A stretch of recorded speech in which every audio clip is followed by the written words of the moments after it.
তো বললে বিশ্বাস করবে না, এই যে অপয়া গরমের মধ্যে আমরা একটু টাইম বার করে এত সুন্দর একটা জায়গায় এসেছি। এর মধ্যে পয়দা শুরুও করে দিয়েছে, মানে অপয়া অপয়া জায়গায় এসে এরকম কড়া কড়া মাছ ভাজা, ও এরকম ফুচকা, লেবুর রস, আর একটু আগে যায় দেখবে আরো একটু সুন্দর। ও হাওয়া মানে লেভেলের হাওয়া। আশা করি যারা আমার ফ্রেন্ড লিস্টে আছে, যারা ফ্রেন্ড লিস্ট আছে সবাই জায়গাটা চেনে, তোমরাও দেখতে পারো। আর আমাদের কাকা আজকে নৌকা করে আমাদের ঘোরাবে। এটা কোনোদিনও আমরা এইভাবে ঘুরিয়ে নাই, পেরিয়ে গেছি হয়তো। আর সবার শেষে আছে মাছ খাওয়ার পর এটা দই আর এই তো মুখ চালু হয়ে গেল শুরু। এবার কখন যে শেষ হবে তা ঠিক ঠিকানা। গরম গরমে ভালো লাগবে। ছুটিতে সবাই আজকে, আর একজন তোমরাও ছুটি পেলে একদিন করে এরকম কোথাও নিজের লোকেশনে একটু ঘুরে এসো, বুঝলে?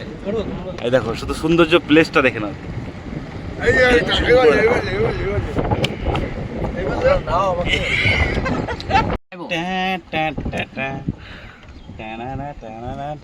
এখানে কাজ যে বল করে বলে ট্যাঁ ট্যাঁ না বলে তাহলে আমাকে এখনই দিয়ে দিল একজন সেই ভিডিও কল করে দেখে দেখি।